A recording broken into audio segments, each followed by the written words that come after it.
Hello everyone, to lecture 7 on which we're going to talk about freshwater resources.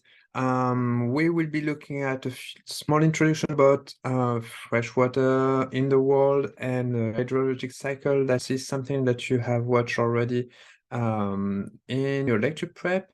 Then we will cover the way humans consume water, our different ways of consuming water, then the impact on our consumption on the environment, and some solution. But before starting this lecture, let's watch this little video.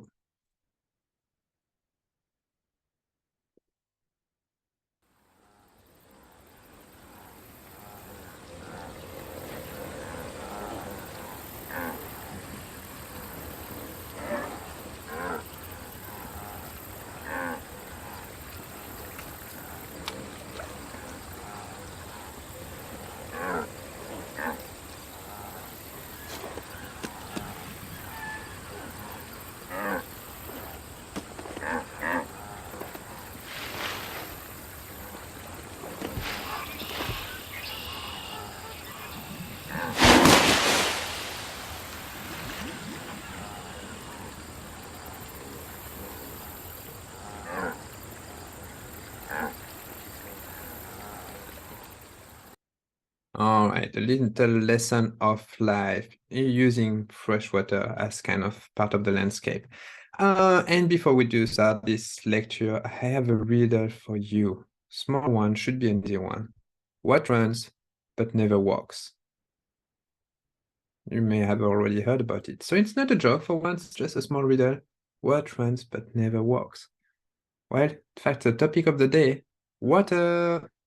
Yeah, water runs but not walk. And so let's see. Quick introduction about the hydrologic cycle will be the main focus of this first video. Again, you have watched lecture prep on that, so that should be going fast. Then we'll look at water supply and how we consume this freshwater access. And then we'll be looking at the impact on our freshwater consumption and looking at some sustainable solution to potentially makes our consumption more sustainable on this planet.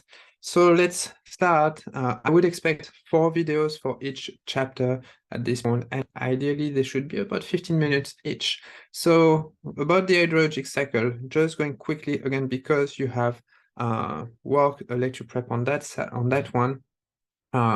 It's important to know that water is a substance that is found the most abundant on the planet. And usually I would be asking you how much percentage does it cover of the Earth's surface, giving you all of those numbers between 30, 50, 70, or 90%. Well, in fact, the water on Earth covered 70% of all the surface of our planet. That's why it's called the blue planet. Again, it's the most abundant substance we found on the surface. I'm sorry for the minion kind of didn't disappear, by the way. It is also a substance that we found in 3 different phases between gas, as water vapor on the atmosphere, liquid, mostly ocean, and all the water on the surface, lake, river, etc., and solid on the usually poles, the high elevation mountains, for example, where we find it as snow and ice.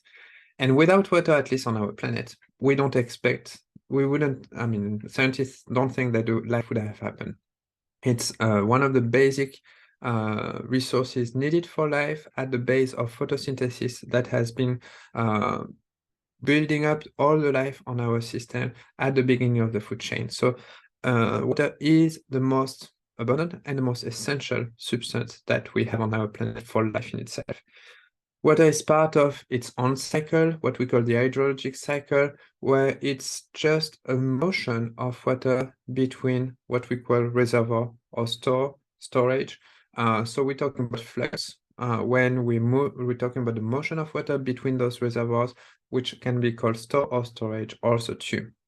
And there is a cycle all over all the planet, but we can divide it with the oceanic subcycle, as we can see, because there is some processes that happen in the ocean and just stay in the ocean, and there is some interaction with the land. So the hydrologic cycle is continuous.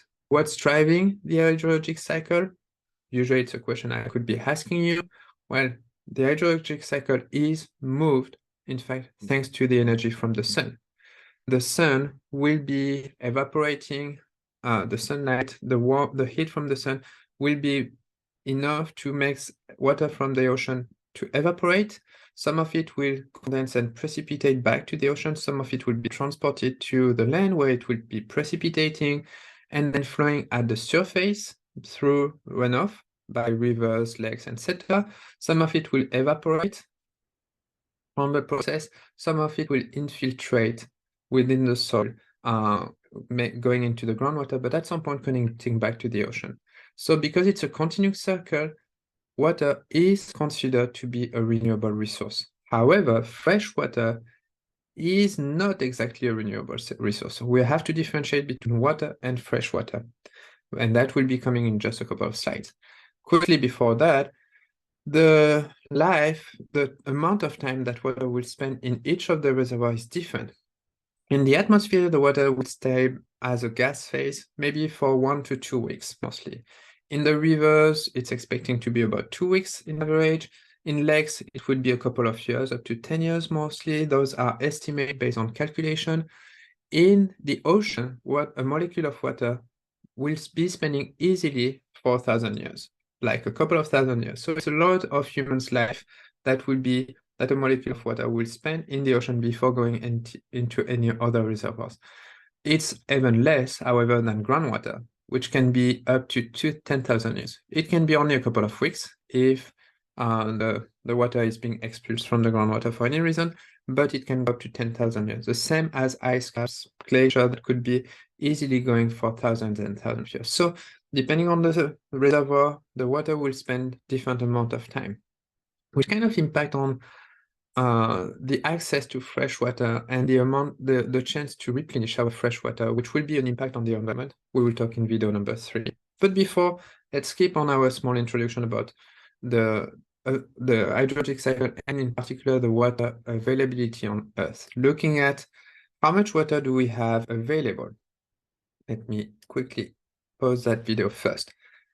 3% of the world water is freshwater. 97% of all the water on the planet is in fact salty, meaning that to us it doesn't make anything because we don't use salt water for our consumption. So we're interested by the fresh water. However, on this 3%, 2% is frozen. So we only have 1% of all the fresh water in the world being available to us. And even with this 1%, there is still less available to us. So let's look at that.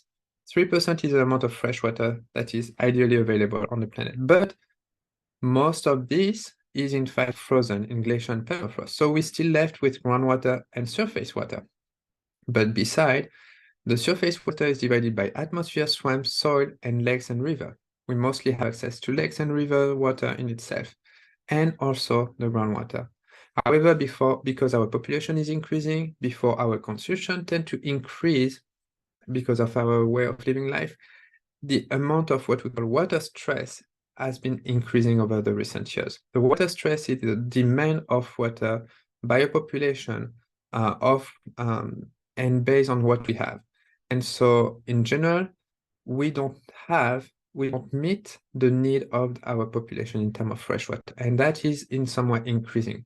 So there is more and more demand on fresh water and less availability, creating this increase of water stress in a lot of regions of the world.